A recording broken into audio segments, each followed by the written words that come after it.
అందరికీ నమస్కారం అండి. ఎలా ఉన్నారండి అందరూ? నేను కూడా చాలా బాగున్నాను. మీరు కూడా ఇంకా బాగుండాలని కోరుకుంటూ, నిన్న రాగి పిండి పట్టించాను కదండి మిల్లుకి. అది బాగా ఆరిపోయిందనమాట. అంటే వేడిమైన డబ్బాలో పెడితే ఏంటంటే ఉంటల్లాగా అయిపోతుంది అంటారు. ఇది బాగా ఆరిపోయిన తర్వాత డబ్బాలో పెట్టుకున్నామంటే బాగుంటుంది. ఇప్పుడైతే దీన్ని రాగిసరికి ఉపయోగిస్తానండి రోజు. ఇక్కడ రాగిసరి కాసి మజ్జిగ కూడా చిలికేస్తానమాట. మజ్జిగలో వేసి తాగాలనుకుంటే మజ్జిగలో వేసుకొని తాగొచ్చు, పాలల్లో వేసుకొని కూడా తాగొచ్చు. కాకపోతే పాలల్లో ఏంటంటే చక్కెర అట్లాంటివి యాడ్ చేయాలి. మజ్జిగలో అయితే ఉప్పు వేసుకొని తాగుతాం కదా, అది చాలా చలవ చేస్తుంది అంటారు. నేనైతే మజ్జిగలో కన్నా నాకు పాలల్లో వేసుకునేది టేస్ట్ బాగా ఇష్టం అండి.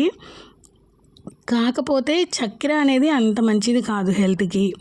మరి పాలల్లో వేసేటప్పుడేమో చప్పగా తాగలేము, కొంచెమైనా చక్కెర వేసుకోవాలనిపిస్తుంది.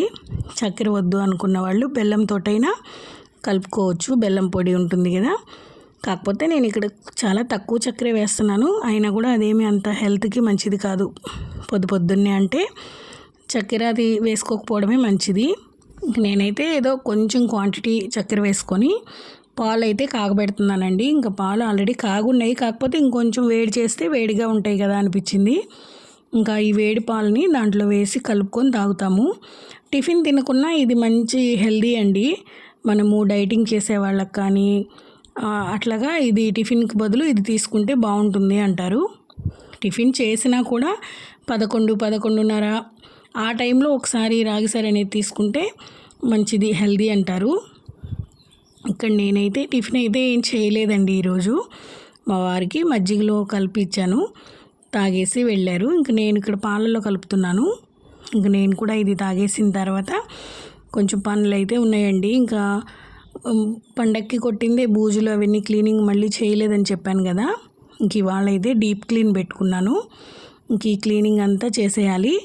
ఇది చేసేస్తే ఇవాళ పని అయితే కంప్లీట్ అయిపోయినట్టు అనిపిస్తుందండి నాకు. ఎందుకంటే నేను ఆల్మోస్ట్ నిన్నటి నుంచి చేస్తున్నాను. నిన్నటి నుంచి చేస్తే కానీ అవ్వలేదు. ఒక్క డేలో అయిపోదండి నాకు ఇంటి క్లీనింగ్ అనేది. డీప్ క్లీనింగ్ నేను నెలకు ఒకసారి ఖచ్చితంగా చేస్తా. అది నాకు 2 days అట్లా పడుతుంది. 1 dayలో అయితే అయిపోదు. ఇవన్నీ జరిపేసి వీటి కిందంతా క్లీన్ చేసి ఆ డస్ట్ అంతా ఏం లేకుండా నీట్గా పెట్టుకుంటేనే నాకు నచ్చుతుంది. ఒక్కసారైనా నెలలో వాటిని జరపలేదంటే, అంటే మాకు కుక్కపిల్లి ఉంది కాబట్టి దాని బొచ్చు అది రాలుతూ ఉంటుంది. వాటి కింద ఏమైనా ఉంటుందేమో, వాటికి వెనక సైడ్ ఉంటుందేమో అన్న ఫీలింగ్ అయితే ఉంటుంది నాకు. వాటిని ఒకసారి తీసేసి మొత్తం జరిపేసి క్లీన్ చేసుకున్నామంటే చాలా బాగుంటుంది అనిపిస్తుంది. ఇవన్నీ మూవ్ చేసే విధంగానే ఉంటాయిలేండి. చాలా బరువుగా పెద్దవిగా ఉంటే నేను కదిలించలేను కదా. అన్నీ ముందుకు జరిపించి వెళ్ళారనమాట మా వారు. వీటి కింద అంతా నేను క్లీన్ చేసేసి దాన్నంతా మళ్ళీ ఎక్కడెక్కడ సెట్ చేసేస్తాను. ఎక్కడక్కడ అలాగే కదిలించకుండా పెట్టామంటే వాటి కింద చాలా డస్ట్ అనేది పేరుకుంటుంది అనమాట. అది మనకు కూడా అంత హెల్దీ కాదు. ఫ్యాన్లు అవి వేసినప్పుడు ఎట్లయినా మళ్ళీ వాటి కింద నుంచి దుమ్ము వస్తుంది కదా. అట్లా కాకుండా ఇట్లా నీట్గా క్లీన్ చేసుకున్నామంటే దుమ్ము రాకుండా ఉంటుంది, మనకి బాగుంటుంది. కాకపోతే నెలలో ఒక 2 రోజులు మాత్రం ఖచ్చితంగా చేస్తానండి. ఈ బట్టలు అన్నీ తీసేయడము, వాటిపైనవన్నీ మార్చేయడము అవన్నీ అయితే చేస్తాను. అది నెలకే అని ఎందుకు చెప్తున్నానంటే, మాకు చిన్నపిల్లలు ఎవరు లేరు, తొక్కేవాళ్ళు ఎవరు లేరు, పెద్దగా పాడవవు, నలగవు అనమాట. వేసిన వస్తువులు వేసినట్టే నీట్గా ఉంటాయి. చిన్నపిల్లలు ఉండేవాళ్ళు అయితే నెలకి 2 సార్లు అయినా చేసుకోవాలి. ఎందుకంటే పిల్లలు ఏవంటే అవి వంపేస్తూ ఉంటారు కదా వాటిపైన, అందుకోసమని చెప్తున్నాను. మాకైతే ఎక్కడ పెట్టిన వస్తువులు అక్కడే ఉంటాయిలేండి, కదిలిచ్చే వాళ్ళు ఎవరు లేరు. అయినా కూడా వాటన్నిటిని జరిపి క్లీన్ చేస్తేనే నా వరకు నాకు నీట్గా ఉంది అనిపిస్తుంది. నేనే చేసుకుంటానండి ఇట్లాంటివి. ఇవన్నీ ఎవరో చేయాలి అని అయితే అనుకోను. ఎందుకంటే నేను ఇష్టంగా చేసుకునే పనులు కాబట్టి నేనే చేసుకుంటా ఇవి.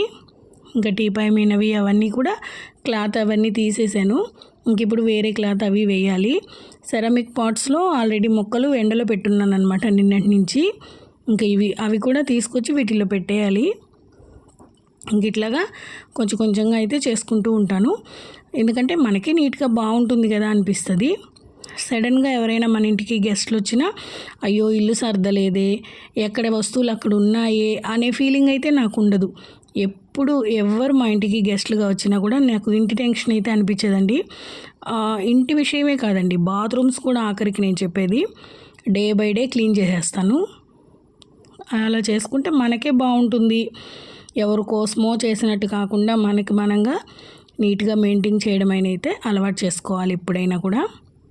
ఇవన్నీ నాకు అలవాటైన పనులేనండి, రెగ్యులర్గా నేను చేసుకునేవే. ఇవి ఒక్కసారి చేసుకున్నామంటే 1 మంత్ మెయింటైన్ చేయొచ్చు. మెస్సీగా లేకుండా, చిరాగ్గా లేకుండా ఉంటుంది కూడా. కేవలం ఒక 1 మంత్లో 2 రోజులు ఇట్లాగా ఆర్గనైజ్ చేసుకున్నామంటే, ఏ సండేనో సాటర్డేనో 2 డేస్ హాలిడేస్ వచ్చినప్పుడు నీట్గా అనిపిస్తుంది. ఇంక మళ్ళీ మనం వాటిని తీసే పని ఉండదన్నమాట. అలా కాకుండా ఏదో పండగ వచ్చినప్పుడు, ఫెస్టివల్స్ వస్తున్నాయి, ఇంకేదన్నా అకేషన్స్ వస్తున్నాయి, గెస్ట్లు వస్తున్నారు అన్నప్పుడు చేయాలంటే మనకి బరువైపోద్ది, చేయాలన్నా కష్టం అనిపిస్తుంది. నేను చెప్పేదైతే అదొకటేనండి. ఏదైనా మనము మెయింటైన్ చేయగలిగితే నీట్గా ఉంటుంది. పెద్ద రాను మనకు కష్టం అనిపించదు. అది చేస్తూ ఉంటే ఇంట్రెస్ట్ వస్తుంది కూడా. మనం చెయ్యాలి, నీట్గా ఉంచుకోవాలి అనేది అయితే మనకి వస్తుంది. నేను చెప్పేదైతే అదొకటేనండి. ఇంక ఇట్లా అంతా అయిపోయిన తర్వాత లైట్స్ అన్నీ ఆఫ్ చేసేస్తే నీట్గా అనిపిస్తుంది. ఈ ఇల్లు కూడా తుడిచేసాను కదా, ఇదైతే ఈవినింగ్ అయిపోయింది లేండి. నాకు మార్నింగ్ నుంచి ఈవినింగ్ అయిపోయింది ఇవంతా చేసేసరికి.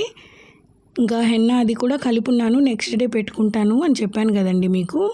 నాకు నేను పెట్టుకోవడం కన్నా పక్కన వాళ్ళు చేత పెట్టించుకుంటే నీట్గా పెడతారు కదా అని చెప్పేసి ఇంకా వంట అదంతా కూడా పక్కన పెట్టేసి పొద్దున్నే లెగిసిన వెంటనే ఈ హెన్న పెట్టించుకోవడానికి అయితే వెళ్తాను అనమాట. బట్టలు కూడా అండి ఉతికిన వెంటనే నీట్గా మడతలు పెట్టేసి ఏ ర్యాక్లో ఆ ర్యాక్లో సర్దేశామంటే నీట్గా అనిపిస్తుంది. వేసి దురిగేసామంటే అస్సలు బట్టలు నా వల్ల అయితే అస్సలు కాదు. అందుకనే మా పిల్లలు బట్టలు తీయాలన్నా కూడా వాళ్ళు ఏమైనా మళ్ళీ మడతలు పోయాయంటే అరుస్తానని చెప్పేసి మళ్ళీ నీట్గా సర్ది పెడతారు. బాగుంటుంది, పిల్లలకు కూడా అట్లా అలవాటు చేయడం మంచిదే కదా. రాబోయే రోజుల్లో ఏమీ వాళ్ళ వెనకాలే ఉండి మనం చేయలేము. ప్రతిదీ వాళ్ళకు కూడా తెలియాలి అని అయితే చెప్తానండి నేను, ప్రతిదీ నీట్గా ఉండాలి అని. ఇంకా అరుస్తానన్న భయంతోనైనా నేర్చుకుంటారు అనుకుంటాను నేనైతే. నీట్గా ఉండాలి, నీట్గా మెయింటైన్ చేయాలి అని ఒకటేమని చెప్తూ ఉంటాను కాబట్టి అలవాటు అవుతుంది వాళ్ళకు కూడా. నేనైతే ఇక్కడ అన్నీ సర్దేసిన తర్వాత అయినా కూడా వంటగదిలో దుమ్ము కనిపించింది. మళ్ళీ చీపురు తీసుకొచ్చి ఇంకా ఇదంతా చిమ్మడం ఎందుకని చెప్పేసి అటునుంచి అటే చిమ్ముకుంటూ వెళ్ళిపోయాను. ఒక 2 రోజులు చేసుకున్నామంటే మనకే బాగుంటుందండి, చెప్పిందే చెప్తున్నాను అని అనుకోవద్దు. ఇంకా శివరాత్రి వస్తుంది కదా, మనకు కూడా ఇల్లంతా నీట్గా అనిపిస్తుంది. ఎందుకంటే ధూపం అవి ఇవి వేస్తూ ఉంటాం కాబట్టి ఎంత లేదన్నా మనకి దుమ్ము అనేది ఉంటుంది. ఎంత కిటికీలు తీయకున్నా కడ్డీలు వెలిగిస్తాం కాబట్టి, సాంబ్రాణి వేస్తాం కాబట్టి కొంచెం ఉంటుంది. ఇంకా అదంతా క్లీన్ చేసుకుంటూ ఉంటే మనకి కూడా గలీజ్ అనిపించకుండా నీట్గా అనిపిస్తుంది అన్నమాట. ఇక్కడనే కాదండి, మేము ఇదివరకు ఉన్న ఇంట్లో కూడా, పాత ఇంట్లో కూడా సేమ్ ఇలాగే మెయింటైన్ చేసేదాన్ని నేను. కాకపోతే ఇంకా అది ఇల్లు కడిగేదానికి ఎక్కువ అనుకూలంగా ఉండేదన్నమాట. వారానికి కనీసం 2 సార్లైనా కడిగేసేదాన్ని వేసి. ఇక్కడ కడగాలంటే కొంచెం కష్టం, ఎందుకంటే అక్కడ తూము దగ్గర వాటర్ పోవు, ఇంకొక మనిషి ఉండి అక్కడ నెట్టాలన్నమాట. అయినా కూడా నేను ఇయర్లీ 2 టైమ్స్ అయితే కడుగుతాను, అంతకన్నా ఎక్కువ అంటే కడగలేను. డైలీ తుడుస్తాను అనమాట. ఉదయం పూట లేచి చిమ్మి తుడిచేసానంటే అంతవరకు కంప్లీట్ అయిపోయింది అనుకుంటాను. ఇంకా ఇటు నుంచి ఇటు మాకు ఇటు సైడ్ కూడా ఒక గుమ్మం ఉంది కదా, ఇటు నుంచి అయితే చిమ్మేసి బయటకు వేసేసాను అనుకోండి. ఇంటి చుట్టూ కూడా నేను రోజు మార్చి రోజు 2 రోజులకు ఒకసారి చిమ్ముకొని వచ్చేసి సాయంకాలం టైంలో కొంచెం పెనాయిలు అవి కలిపేసిన వాటర్ ఇంటి చుట్టూ చల్లేస్తాను అనమాట. అలా చల్లేసామంటే ఏమైనా దోమలు అలాంటివి ఏమి రాకుండా ఉంటాయి. కిటికీలు కూడా అప్పుడప్పుడు తీస్తూ ఉంటాం కాబట్టి ఆ సందుల్లో ఉన్న దుమ్ము ఏదన్నా ఉన్నా మనకి ఇంట్లోకి రాకుండా ఉంటుంది. ఇంకా అట్లాగా నీట్గా ఇంటి చుట్టూ కూడా మెయింటైన్ చేయొచ్చు. మల్టీ టాస్క్ లాగా చేస్తానండి నేను పని చేస్తే మాత్రం. మొక్కలు పెంచుతాను, ఇంట్లో క్లీనింగ్ చూసుకుంటాను, వంట నీట్గా చేస్తాను. అందువరకు అయితే నేను కొంచెం గర్వంగా ఫీల్ అవుతాను. ఇది నేను చేయలేను, ఇది నా వల్ల కాదు అని అయితే నేను అనుకోను. సాధ్యమైనంత వరకు నేను చేయగలను, ట్రై చేయడమైనా చేస్తాను, కానీ ఇది నా వల్ల కాదని అయితే నేను చెప్పను. అదొకటైతే ఉంది నా దగ్గర, మంచి హాబిట్ అని అయితే అనుకుంటాను నేను. ఇంకా నెక్స్ట్ డే వచ్చేసి ఈ డేకి అయితే ఇదంతా కంప్లీట్ అయిపోయింది. వంట అదంతా ఏం చూపించట్లేదు, కానీ మీకు గోబీ చూపిస్తానండి. క్యాలీఫ్లవర్ గోబీ చేద్దాం అనుకుంటున్నా ఇవాళ. ఇంకా అదే చూపిస్తున్నాను. ఇక్కడ పువ్వునంతా నీట్గా ఒలిచేసుకొని క్లీన్గా పెట్టుకున్న తర్వాత, ఎంత లేదన్నా క్యాలీఫ్లవర్లో పురుగులు ఉంటాయి. మనం ఎంత నీట్గా జాగ్రత్తగా క్లీన్ చేసినా కూడా పురుగులు ఉంటాయి. వాటిని వేడి నీళ్ళల్లో అయితే వేసుకోవాలి. కొంచెం ఉప్పు, పసుపు, నీళ్లు పెట్టుకొని గ్యాస్ మీద అవి తెరులుతున్న తర్వాత ఇవైతే వెత్తి వేసేయాలి. ఈలోపు ఈ చిన్న చిన్న ముక్కలుగా కట్ చేసుకుందాము వీటిని. ఇట్లా మొత్తం అయిపోయిన తర్వాత ఇదిగోండి వాటర్ చూసారా, ఇంక ఇవి తెరిలేటప్పుడు ఈ గోబీ ముక్కలన్నింటినీ ఇందులో వేసేసుకుందాము. స్నాక్స్ కింద అయినా ఇవ్వచ్చు పిల్లలకి. మనం గోబీ రైస్ చేసినా కూడా సేమ్ ప్రాసెస్సే, కర్రీ చేసినా కూడా సేమ్ ప్రాసెస్లోనే చేసుకోవచ్చు. ఇదైతే నేను మామూలు స్నాక్ కిందే చేస్తున్నాను. కర్రీ అనేది ఏం ప్రిపేర్ చేయట్లేదు, కానీ స్నాక్స్ కింద తింటారని చెప్పేసి చేస్తున్నా. దాంట్లోకి మిక్సింగ్ అయితే కలుపుకుందాము. కొంచెం మైదా పిండి, ఇది 1 గంట మైదా పిండి, కొంచెం కార్న్ఫ్లోరు, అలాగే కొంచెం బియ్యం పిండి, ఇవి 3 వేసిన తర్వాత పసుపు, అలాగే కారము, సాల్టు, కలర్ వచ్చేసి మన ఆప్షనల్ అండి. అల్లం వెల్లుల్లి పేస్టు, నేనైతే కొంచెం కలర్ కూడా వేస్తున్నా. ఇంక ఇవంతా గట్టిగా కలిపేసుకొని ఒకసారి ఉప్పు అనేది, కారం అనేది చెక్ చేసుకొని సరిపోయింది అనిపిస్తే వాటర్ వేసి కలిపేసుకోవచ్చు. సరిపోలేదనిపిస్తే ఇంకొంచెం వేసుకొని ఇట్లాగా కొంచెం బైండింగ్ లాగా లూజ్గా కలుపుకోవాలన్నమాట. ఇప్పుడు ఆ ముక్కలన్నింటినీ మనము వడపోసుకోవాలన్నమాట. వేడి నీళ్ళలో ఉన్నాయి అవి వడపోసుకున్న తర్వాత అవి నీళ్ళంతా వడిసిపోతాయి కదా, అప్పుడు ఇందులో వేసేసుకుందాము. ఇంక ఇదంతా కలిపి పెట్టేసుకున్నామంటే నూనెలో వేసుకోవడానికి మనకి బాగుంటుంది. ఇలా బాగా కలిపేసుకున్న తర్వాత ఇప్పుడైతే నేను ఇది నూనెలో వేస్తున్నాను. టేస్ట్ అయితే చాలా బాగా కుదిరిందండి. సేమ్ ప్రాసెస్ చికెన్ కూడా ఇంతే. చికెన్ పకోడీ చేసినా కూడా ఇదే విధంగా చేసామంటే టేస్ట్ అనేది చాలా బాగా వస్తుంది. ఇదిగోండి కలర్ కానీ చాలా బాగా వచ్చింది, బయట షాప్స్లో వచ్చినట్టే నీట్గా వచ్చింది. ఇంకా దీంట్లోకి కొంచెం నిమ్మకాయ అనేది పిండుకున్నామంటే ఇంకా బాగుంటుందండి టేస్ట్. తినేటప్పుడు నిమ్మకాయ పిండుకున్నామంటే బాగా కొంచెం అక్కడక్కడ పులుపు తగులుతుంటే బాగుంటుంది. సిమ్లో పెట్టుకొని వేయించుకున్నామంటే మనకు ఆల్రెడీ అవి ఉడికే ఉన్నాయి కాబట్టి పెద్ద లేట్ అనిపించదు. ఇదిగోండి చూసారా ఎంత బాగా వచ్చాయో. లైట్గా నిమ్మకాయ పిండి వేసుకున్నామంటే స్నాక్ కింద తింటారనమాట. ఇంకా హెన్నా పెట్టుకుందాము అని అయితే అనుకున్నాను కదండి. నాకు నేను పెట్టుకోవడం కన్నా మా కజిన్ దగ్గరికి వెళ్ళాను అనమాట. ఇలాగా నీట్గా లేయర్గా పెడుతుంది తను. ఇలా పెట్టించుకొని వచ్చాను. ఇది కొంచెం ఒక 40 సెకండ్స్ అట్లా ఉంటే నేను పని చేసుకునే లోపు ఆరిపోతుంది. ఆ తర్వాత తలస్నానం చేసేస్తాను. చాలా బాగా పెట్టిందండి హెయిర్కి మాత్రం. నేను తర్వాత కూడా మీకు చూపిస్తాను అనమాట కలరు ఏ విధంగా వచ్చింది ఏంటి అనేది. ఇంట్లో అయితే మొత్తం పని అంతా ఆల్మోస్ట్ కంప్లీటెడ్ అండి. ఇంకేం పని లేదు.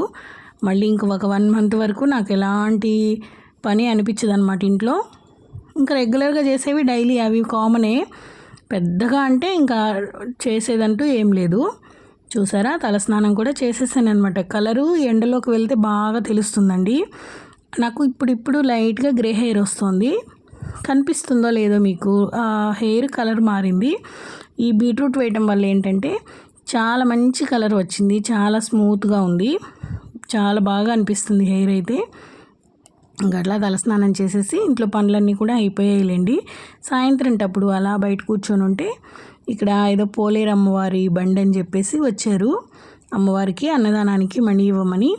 మరి వీళ్ళు నిజంగానే చేస్తారా ఏంటనేది మనకు తెలియదు, కానీ ఇంకా దేవుడి పేరు చెప్పొచ్చారు కదా అని చెప్పేసి చందా రాయమని అయితే అన్నారు. ఇంకా నేను చందా అన్నట్టుగా కాకుండా ఏదో నాకు తోచింది ఇచ్చానండి. ఇంకా అట్లా ఇంటింటి దగ్గర వెళ్ళి తీసుకుంటున్నారు. ఇంకా అలా తీసుకొని వాళ్ళు వెళ్ళిపోయారు. ఇంకోసేపు అలా టైంపాస్ చేస్తా కూర్చొని ఉన్నామా, ఇంతలోపు చీరలు ఎత్తుకొని వచ్చాడండి ఒక అతను. ఇంకా ఈవినింగ్ టైంలో పని అంతా అయిపోయిందని చెప్పేసి బయట కూర్చొని ఉన్నాం కొద్దిసేపు. మనం అరుగులు కట్టించున్నాం కదా, ఇంకా అరుగుల మీద అందరం కూర్చొని మాట్లాడుతూ ఉన్నాం అన్నమాట. ఇంకొక్కొక్కరంగా ఇంక లేచి లోపలికి వెళ్తూ ఉన్నాం పని చేసుకుందాంలే అని చెప్పేసి. ఈలోపు ఇంకా చీరలు తీసుకొచ్చాడు అనమాట. తెలిసిన అతను లేండి, రెగ్యులర్గా మనం తీసుకుంటూ కూడా ఉంటాము. ఇంకా చీరలు అంటే కొనుక్కున్నా చూసినా ఆనందమే కదా మన ఆడవాళ్ళకి. డైలీ వేర్ శారీస్ అయితే చాలా బాగున్నాయి. పార్టీ వేరు అట్లాగా మళ్ళీ వేరే బ్యాచ్లుగా తీసుకొచ్చినట్లు చూపిస్తున్నాడు. తీసుకున్నారండి, చూసేం ఊరకు పంపించలేదు. శారీస్ కూడా తీసుకున్నారు, తలా 1, 2 అట్లా నచ్చినట్టుగా తీసుకున్నారు. ఇంక శారీస్ అయితే చాలా బాగున్నాయి. ఇట్లాగ ఒక బండి మీద అన్నీ పెట్టుకొని వస్తారనమాట. మనం అడిగినప్పుడు ఓపెన్ చేసి చూపిస్తాడు. పర్లేదు, రీజనబుల్ కాస్టే ఉంటాయి శారీస్ అనేవి. ఇంక అట్లా పొద్దుపోయిన దాకా కూడా వదలలేదండి. మన ఆడవాళ్ళం ఏంటంటే ఒక రేటు ఫిక్స్ అయ్యామంటే వాళ్ళని పీడిచ్చి శాడిచ్చి అయినా సరే ఇంకా ఆ రేటుకే ఇచ్చిందాకా వదలం కదా అన్నట్టుగా ఆ అబ్బాయిని అయితే ఇంకా అడుగుతూ ఉన్నారు. ఇక్కడ అన్నీ చూస్తూ ఉన్నారు. పార్టీ వేర్ శారీస్ కూడా చూపిస్తున్నాడు అనమాట.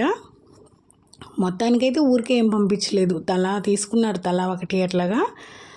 ఇంక అన్నీ చూస్తూ ఉన్నారు. అప్పటికే పొద్దు కూడా పోయింది.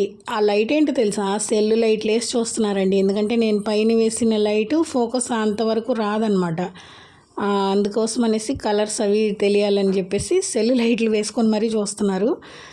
ఇంకా చూసిన తర్వాత అయితే ఇంకా అతని దగ్గర అన్నీ ఉంటాయండి, శారీసు, డ్రెస్సెస్, లైనింగు, ఫాల్స్లు అన్నీ. ఇంకా అన్నీ అలాగే తీసుకున్నారు. ఇవాళకి ఇదేనండి వీడియో. బాయ్ అండి.